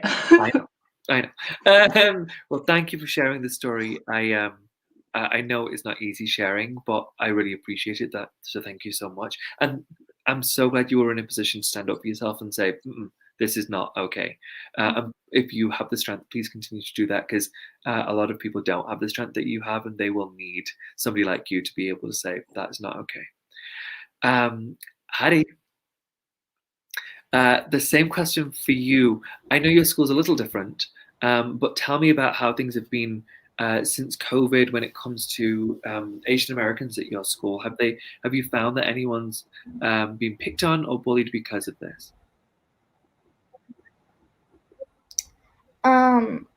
Well, I live in a relatively a liberal city inside of a very conservative state. So like I don't have any examples in my school, but I have examples in my community. So for example, last week our trans inclusive Black Lives Matter sign was broken that we had in our front yard. So I haven't experienced any like blatant racism directed towards me during COVID. But I do also know that my parents do new or different things now to make sure that me and my siblings are safe. Like when we went camping this summer in rural Missouri, because that's what we like to do, only my dad and my white passing siblings were allowed to go into the stores. And my mom also says that we have to try really hard not to make coughing sounds or cough in public when we are with her. We're running out of time, but I want to ask you one quick question. How did it make you feel when your mom told you that? Like it just made me like I understand because like I have younger siblings, so I kind of have to be like the one who understands and can explain to them. So I understood why she told us that, but it was just frustrating to me because like nobody should be coughing in public, but like it shouldn't be like the reason that we have to, like, we shouldn't need to, like, not make coughing sounds in public. Like, people should just be accepting, like, oh, those are young kids. Like, young kids make weird sounds. Like, we shouldn't have to hide that because we're with our mom and we look more Asian when we're with her. Yeah. Okay. Thank you, Hetty. And then I've got one last question for you all. What are you really hoping to get out of these homeroom conversations, and why did you apply? Why should others apply? I'm looking for quick answers. If you don't mind, Jalen, I'm going to start with you because I've only got a minute left. Okay, so I hope to learn more about bullying and what to do when it occurs. And I didn't really apply. I was kind of like, oh, you want to do this? And I was like, okay, I'll do it. Good. Well, I'm glad you're here. Thank you, Jalen. Nina, you? Yeah, I think hearing your stories and the challenges you've overcome will enable the student body to engage with these experiences that they most likely can relate to, and also just learn how to navigate through this conversation. And I think that's really important, understanding how to navigate these really difficult times. I like that a lot. Kelana? I applied to homeroom because I saw that any cultural learning was very surface-based, and I wanted it to go deeper, and so that we would understand each other more and understand everybody in the world. Everybody should apply to this program because bullying is universal, and we all need to start this change by having meaningful conversations. Agreed. Thank you, Kelana. And Hadi, how about you, sweetheart? I feel really excited because my school has predominantly non-Asian kids, and it has been really cool to share about being a part of this conversation with you today. Thank you so much, Hadi. And thank you to all of you. Jalen, Nina, Kelana, Hadi, it was so lovely to meet you. Thank you for joining, and thank you for being so vulnerable and open. I know that it will help the people that are watching, so thank you so much. And now I believe we're being joined by Malik. Malik Pancholi, who is a sweetheart. Hi, Malik. How are you? Hi. Oh my gosh, Tan, that was amazing. Before you guys hop off, I was going to say bye. Thank you so much, Jalen and Nina and Kaylana and Hattie. We already lost you, but you all were wonderful, and I'm sure you felt this, Tan. But I literally just like seeing these young people speaking so intelligently and openly and emotionally about what they're experiencing gives me a lot of sadness around the things they're experiencing, but also so much hope around that they're talking about it. Same. All I was thinking was, I am so hopeful for our future in this country if we've got people like this who, these 4 young ladies who are doing great work on the ground, trying to do all they can to quash bullying in their schools and racism. I was so impressed by all of them. Yeah, thank you so much for doing it. And Tan, if you want to stay in for a second, I just want to make sure that for those of you who are tuning in who, just in case you didn't know, Act to Change, I think Tan touched on this, but just to like really clarify, Act to Change recently collected nominations from schools for this program called Homeroom with Tan, and each of the students that you just heard from on the panel were from one of the schools that have already won a visit with Tan. Well, they'll be talking about racism and bullying just in the way that you already saw, also about kids of color standing together with Black Lives Matter. And I'm excited today to announce the first 9 schools. I don't know if you know this, Tan, but we have 9 schools who have been selected for their own workshops with you, and they were selected because of their overall unyielding commitment to diversity and inclusion for all. Right. So I'm just going to go through them really fast so that you know where you're going. You're going to be going to Inglemoor High School in Kenmore, Washington, to the Head Royce School in Oakland, California, from the Great Island of Hawaii, Dream House Eva Beach Public Charter School in Kailua. I hope I'm saying these words right. The wonderful city of Los Angeles, California, the Ambassador School of Global Leadership. From Colorado, Brighton High School in San Jose, California, Andrew P. Hill High School, and then from your own hometown, Tan, in Salt Lake City, Utah, the Salt Lake Center for Science Education. And then, there's more. In the amazing Kansas City, the Kansas City Girls Preparatory Academy, and again from Los Angeles, Da Vinci Rise High School. So Tan, you have a full plate ahead of you. Very busy, but I'm excited to hear what these young minds have to say about what they're going through. I'm so excited. Yeah, thank you so much for doing it. I'm sure it's going to be an amazing time, and we'll definitely do a check-in, I'm sure, on one of these calls again. Thank you for being here. Yes, please. Of course. Thank you so much. Thanks, everyone. Bye. All right, my gosh, I'm so bowled over by like the amazing words of all the young people that were on the panel with Hudson and the Racism and Virus Toolkit, but we even have more.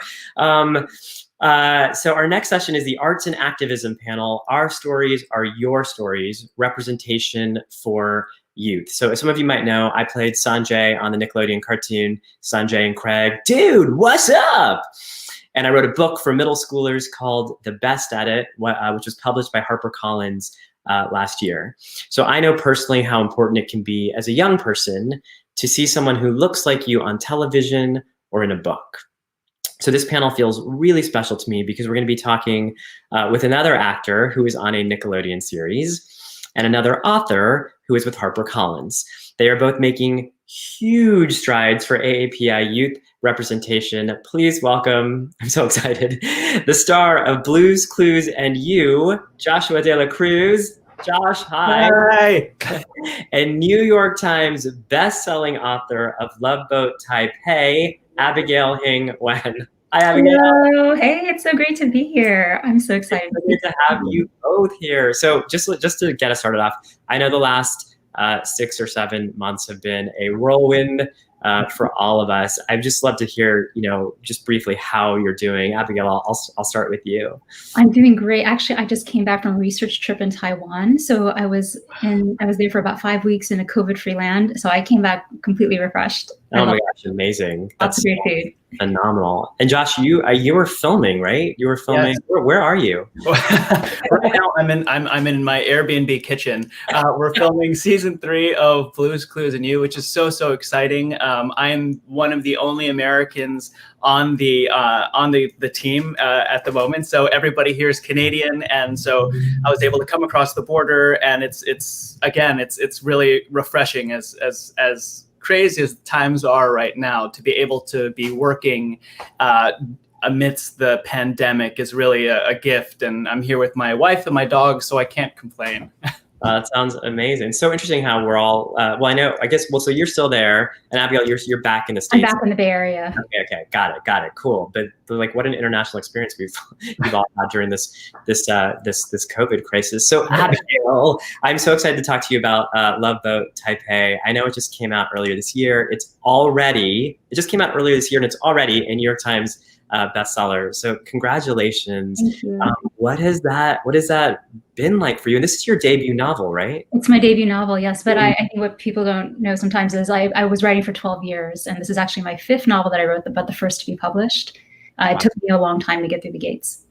But it's been incredible. I have gotten a chance to speak with thousands of people this year from all over the country, all over the world, and across all different ages, from like 10 to 90. So I've heard so many stories from all my readers, and it's just really been the most amazing privilege of my life. That's incredible. I do want to ask you also. So you've written this. I love this book. It's so fresh. It's fun. It's heartfelt.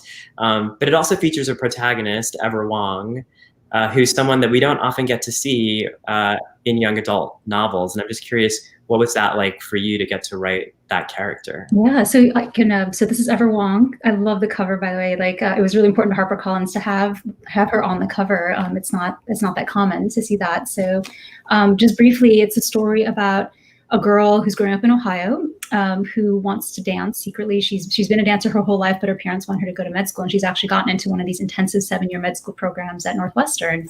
And then her parents surprise her with this trip to Taiwan to learn language and culture over the summer, which actually rips her away from her friends and like her plans to dance in a parade. And it just feels like the last straw in the ways that, they've controlled her life and made choices for her. And so it ends up being a journey of discovery. And she goes to Taiwan.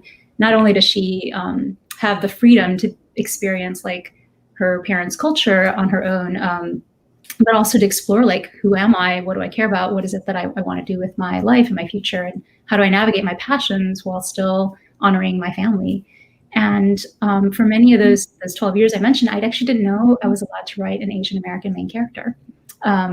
And, I think I heard Ashley speaking about something similar, and I completely resonated with that. I think it was also true for a time. There were definitely times where there's a story in the industry where an Asian American writer was asked to change her Asian American boy character to a white character before she could publish. And that was actually only about 15 years ago.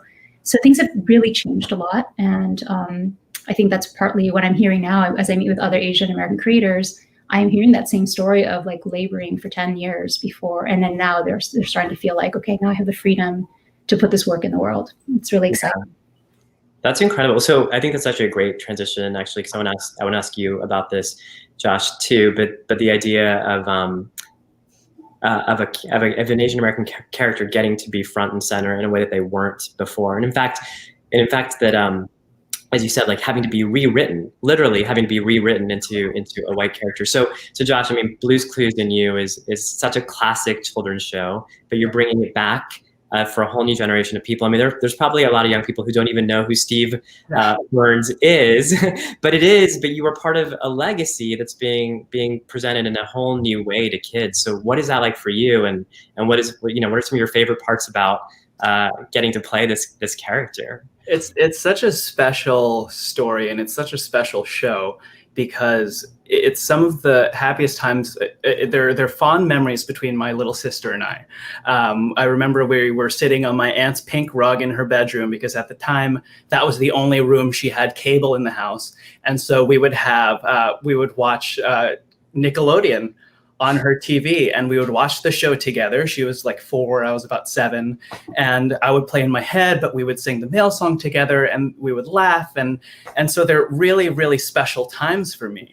And then fast forward to now, I'm on set, and I remember thinking to myself as I'm drawing like a paper cup, like a circle, 2 lines on the side and a little line on at the bottom. I was like, oh man, I remember Steve drawing the same exact clue when I was on that pink rug.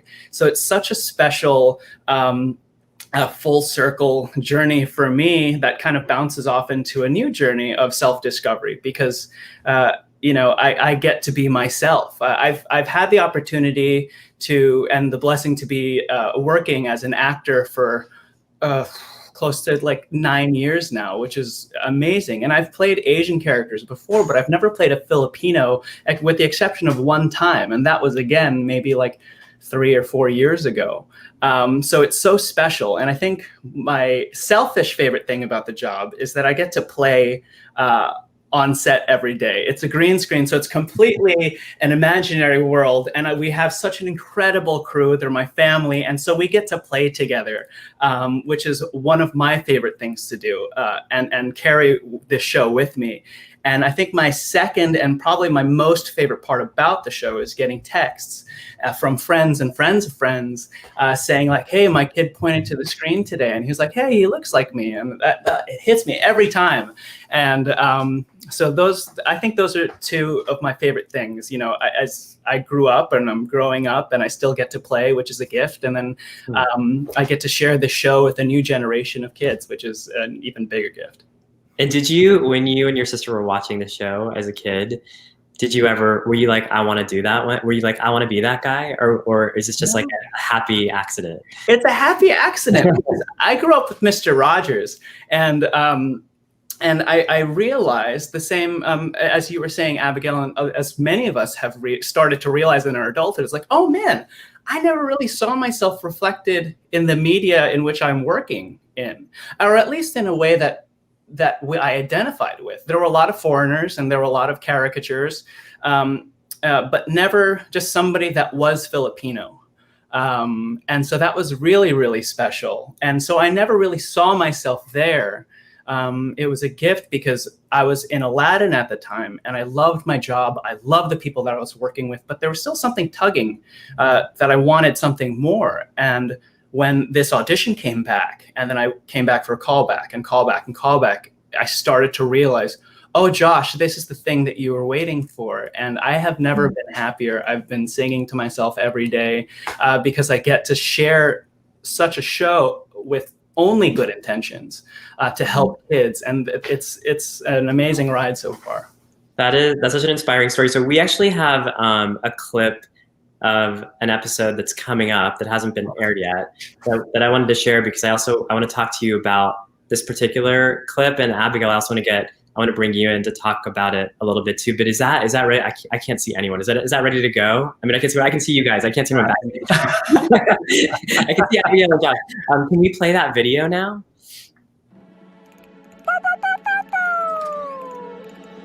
Joshi. Lola. Oh, awesome. That's amazing.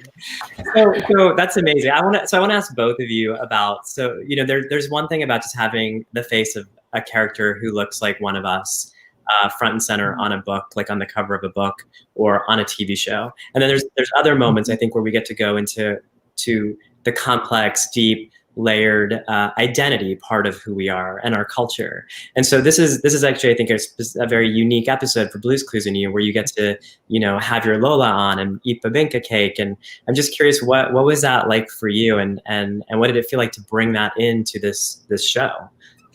I don't want to use the word too much, but it is such a special and an amazing moment for me, because again, growing up, we learn about like people's grandmothers, and we learn like, oh, Nona, that's like my grandmother, and nobody really knows what Lola is. And that's what I've always called my grandmother.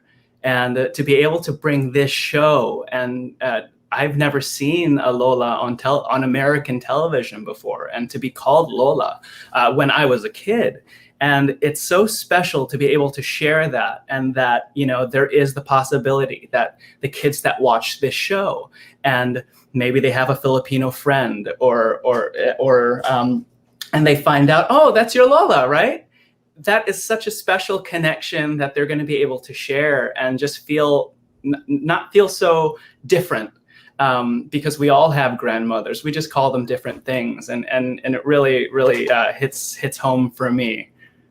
And did you push for this episode, or was it something that came from creatives anyway? This is something, what's amazing about our creative team is how aware they are of things and the things that they need. They come from a research background. Like every piece of our show has a research checkpoint, everything to the notes that I get on stage, which is so important, because like this is the message to help kids and to get kids ready for preschool and beyond.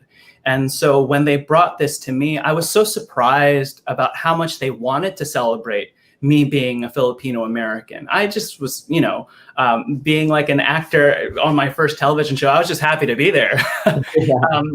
But the fact that they're coming to me and asking me questions and being like, hey, how do you feel about this? Or how do you feel about that? Is so important to me, because, I didn't get here on my own. People had to trust me, and people had to trust that I would make mistakes and get notes and fix them and give me a place to play.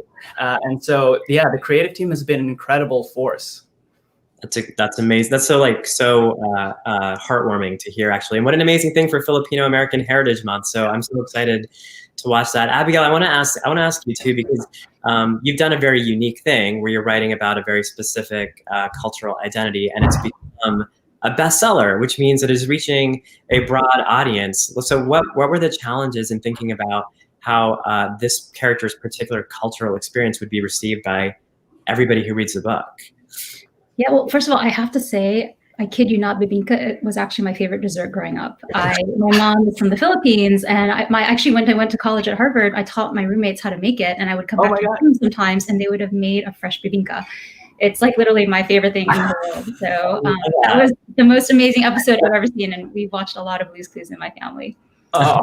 On Love Boat Taipei, I think, a lot of people have asked me that, like, why is it that this book has broken out, and why is it that it's connected with so many people across race, across cultures and ages?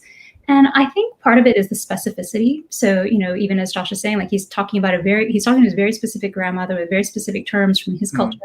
And yet everyone can relate to that because it's real. And I think with Love Boat Taipei, part of it is, there's like a cast of 30 different Asian American characters and Asian characters. And in some ways, having an all Asian cast like that removes the Asianness. And suddenly they're just people. And that was actually something that was important to me, to showcase these characters just as regular human beings who, they some of them are funny, some of them are outrageous, some of them are shy, and they all have different personalities, different interests, and they can just be themselves entirely. And so I think that's actually part of it. I think that's a part of like just allowing the characters to live and breathe and be themselves, and then that is how each of them is connecting with different people. Wow. Yeah. I found with my book that the more specific I actually was, the more universal it was. And I felt that watching just that little clip of that episode, because you're right, everybody has a grandmother. We just call them different things. But when we see you do that so authentically to who you are, and your excitement for seeing her in the room, I think everybody instantly is like, oh, I know that experience. I just call it something else. Yeah. Or, and I, in the book that I wrote, I think we all struggle with fitting in. We all struggle with wanting to belong. It just looks different for certain people based on the specifics of what that situation is for them. But the more specifically we speak to it, it seems like it really touches people because it's authentic and it's real. Right. So I want to ask you all, Abigail, for you growing up, did you ever see characters like Everwong in the books that you read? No, and so I talk about this on tour, but Laura Ingalls was one of my favorite authors, and I wanted to be a part of the Ingalls family. I love, and I still do, like my husband would, I'm constantly quoting the wisdom of the Ingalls family. But what I've talked about is that I also knew if I did drop into her world, as I wanted to do, I wanted to be like one of those people who could just appear in a book. I knew that, her mother wouldn't like me. Her mother was racist against Native Americans, and even Laura herself, who's very open-minded, would have been curious about me in a way that might have made me feel a little bit uncomfortable, like in just the types of questions she might ask me, or like the way she would see me as an other. And so I think there was a part of me that I think felt very, like lonely and not of this world, right? And so but I didn't know that. Those were things that I just internalized until many, many years later when I look back and like, oh, that's what it was. And so when I did first start to see more people like me appearing in literature and the media, like it meant so much to me. And that's actually what I'm hearing too with Love Boat Taipei. Like I've had so many people tell me how seen the book makes them feel. And for me, that is an incredible privilege. Yeah. Do you feel like, do you have a sense of what it might have felt like for you as a kid to have been able to read the book that you now wrote, that other teenagers get to see themselves represented in that way? Yeah, I think it would have made me less lonely. I grew up in Ohio, and I did have a couple of friends, a couple good friends, but I think Ashley was talking about not being the popular girl that she gets to play now. And for me, I was also, I wasn't invited to the parties. I was close to my brother and sister, which was wonderful, but I don't really think I felt like I had very many peers like me. And so going on Love Boat for myself was actually a real trip. That was incredibly healing to suddenly meet people like who'd come from a similar background. And yeah, I mean, I've kind of been asked the question too, like, what would you tell that young self back then? And I think if I could have just told her like, oh, one day like these stories will matter, I think I would have been really encouraged. That's such a beautiful way to say it. Because I feel like I know for me, I think part of never seeing myself on TV or in the books I read was a sense that my story didn't matter. So no one wanted to. And I remember actually, speaking of the Love Boat experience, like I remember going to India for the first time and being like, wait, brown people are on billboards? It was so jarring because I'd never seen that, as a child. Josh, I feel like you touched on this a little bit because you talked about watching Blue's Clues, but do you have a sense of what it might have looked like if your little self could have seen a version of you playing Blue's Clues, playing Josh, as opposed to like Steve Burns? Like, what would it have been like for you to see yourself on a TV show or on Broadway as a kid? You know what? It's so funny because the only reason that I thought that I could have any future in theater was because of Lea Salonga. Was because I knew that there were Filipino actors and Asian actors working and making a living. And albeit I knew that it was going to be difficult and my parents were terrified, and rightly so. But because there was that precedent in a way that I connected to, they were getting good roles that were, again, universal. That's why I thought I could see that in my future. If you showed me a video of like, if you showed me that clip 2 years ago, I would have been like, that is the greatest deep fake I've ever seen in my life. I would have never known that I would ever be there. But again, I think that when I was a kid, there was a loss of identity. I didn't feel alone, but I also didn't know that I was lonely. Mm-hmm. There was just something that was there or wasn't there until I went into college and I just wanted to be ethnically ambiguous so that I could play any role that I wanted. And that's when I started to realize being around other Asian actors and having a community and having that pride in the acting community of being Asian. That's when I started to realize, no, dude, you're Asian, and that's great. And it's only when I started exploring who I am as an Asian person did things really start opening up, and I became more honest and as an actor. And so it's really, really interesting. I hope that this show, if nothing else, if there's a kid at home that's watching that doesn't see themselves represented on screen, that they don't kind of balk at the idea, that they kind of continue that childlike wonderment of like, yeah, I can be a superhero. I can do that. Because, you know, a lot of the time I feel like we stop ourselves because we're too afraid of like, no, I could never do that, which is something that I grapple with all the time, but it's pretty wild. I would have never seen myself here, even 2 years ago. I just want to like recap on like two things that you both said. I think like one, the idea of community. I mean, you mentioned on like being on that Love Boat tour, like what it meant like to be a part of this world where you got to see people like yourselves and yourself and Josh too. But also this idea that like even though you couldn't see yourself there, you still pursued it. And now you're there. You know, I think that's so important for young people to know that there is actually like a community that's going to support you in your journey to get there, even if it doesn't necessarily seem believable at the moment. I want to ask you guys another question, but I also just want to tell everyone who's tuning in to please stay till the very end, because you are going to have a chance to win a free copy of either Love Boat Taipei or my book, The Best at It. We're going to tell you how at the end of this seminar. So I just want to tell you to stay tuned, because you're gonna love. I know you'll love Abigail's book, and I hope you'll love my book. But I do want to ask you guys a quick question. So activism around Black Lives Matter this year has been incredibly important, and as members of the Asian American and Pacific Islander community, it's crucial. Obviously, I hope it's obvious that we all demonstrate our allyship with Black Lives Matter and with all other people of color. And so I just wanted to ask both of you, since you are role models to young people, what would be some guidance or advice that you would give to the young attendees today who are not sure how to speak about these difficult issues, or how to get involved, or how to even have conversations with family or friends?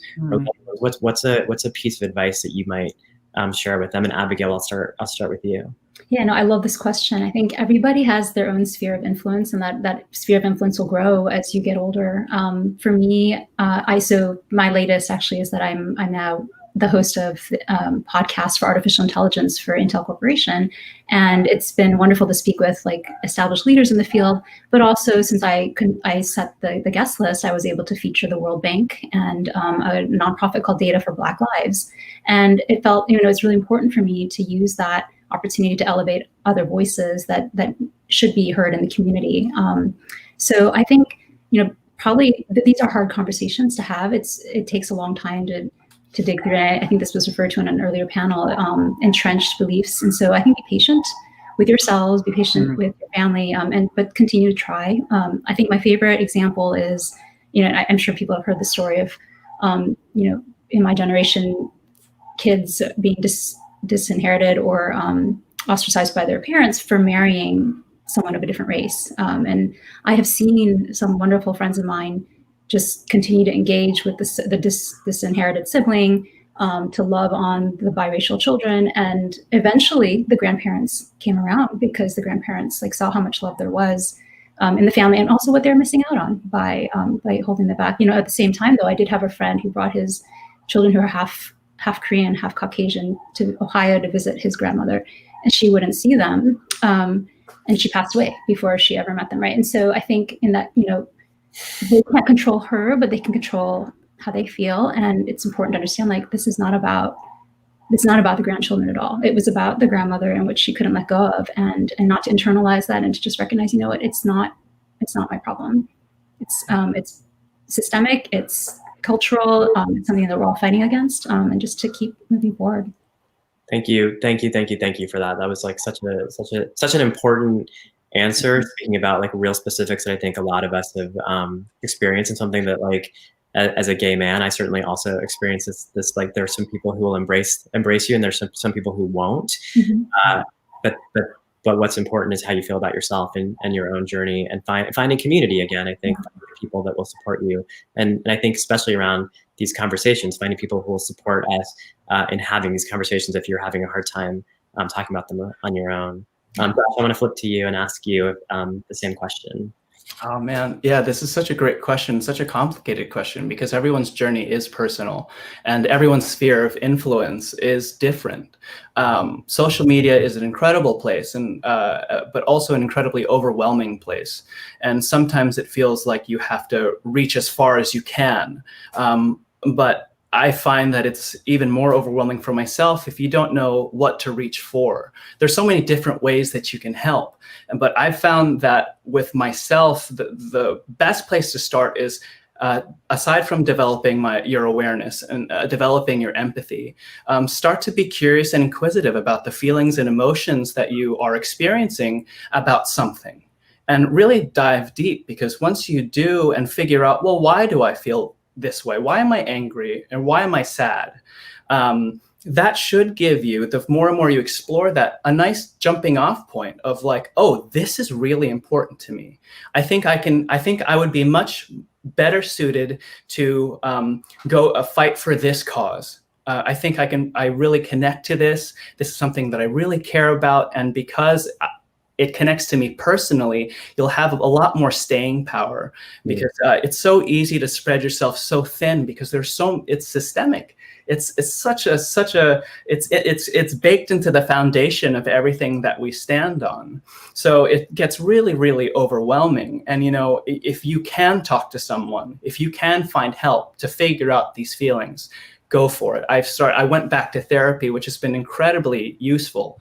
And if you have a guidance counselor, or if you have access to a therapist or someone just to sort out your feelings and figure out what is important to me, then you can start to begin the journey of like, okay, this is what I want to fight for. This is how I'm going to help.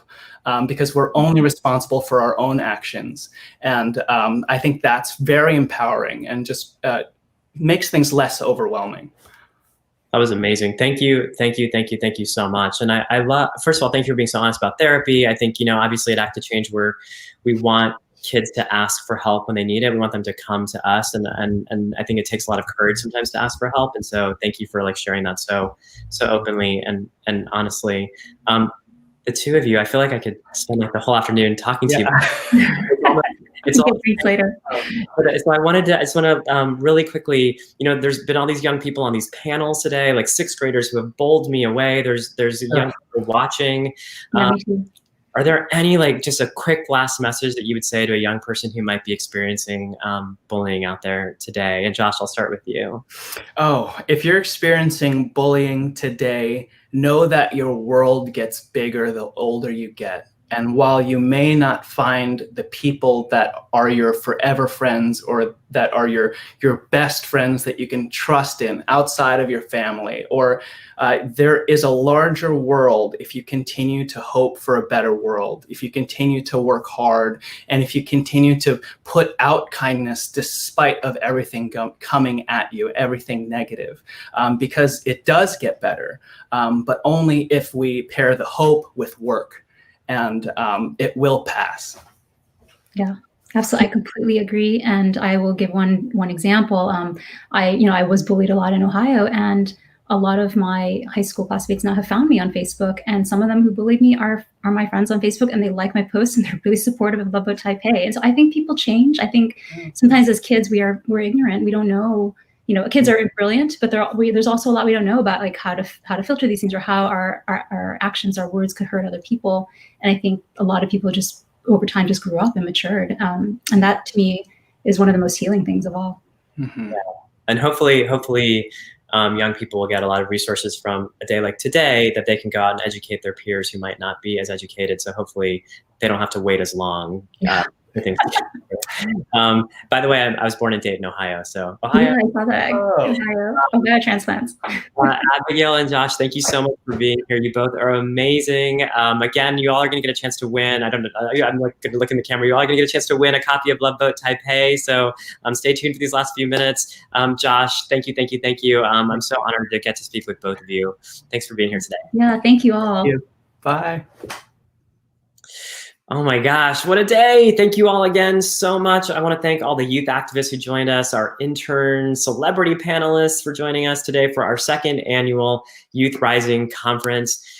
I am so inspired by all of you. Thank you for all the work you're doing. Let's continue to shape our communities to be more inclusive, more safe, more equitable for all. And let's keep working to empower ourselves and one another to make sure our voices are heard. To everybody watching, remember, you do not have to be a fashion mogul or a TV star or a Broadway singer or a best-selling author to create change.